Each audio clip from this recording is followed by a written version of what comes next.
In this video, I'll guide you through how to host a Google Meet meeting from opening the app all the way to managing participants once everyone has joined. By the end, you'll be comfortable starting a meeting on the fly and staying in control while it's running. Let's begin by opening Google Meet. You can do this either in a web browser or through the mobile app. On a computer, open your browser and go to the Google Meet website. Then make sure you're signed in with the Google account you want to use. On a phone or tablet, open the Google Meet app and confirm that the correct account is selected. It's always a good idea to quickly check that you're using the right profile, especially if you have multiple Google accounts for work, school, or personal use. Once Google Meet is open, look for the option labeled New Meeting. This is your starting point for creating a fresh meeting. On desktop, it's usually near the top of the page. On mobile, it may appear as a prominent button toward the bottom or center of the screen. Go ahead and click or tap New Meeting.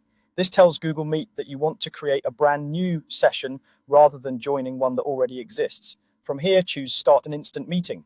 This option is perfect when you want the meeting to begin right away, with no scheduling or calendar invites. As soon as you select it, Google Meet will create a new meeting room and take you into it. You'll see your video preview, and if your camera and microphone are enabled, they'll turn on automatically.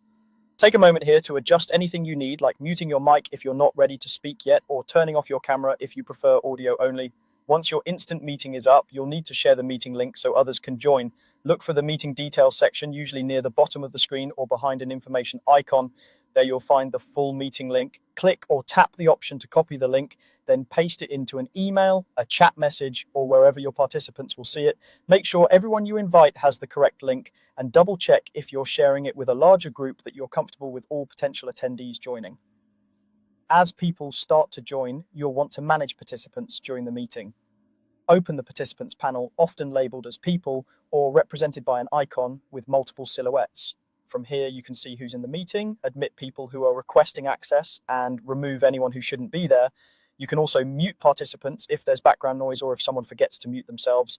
Keep in mind that muting someone doesn't unmute them automatically. They'll need to turn their mic back on when they're ready to talk. Throughout the meeting, you can keep an eye on the participant list to make sure everything is running smoothly.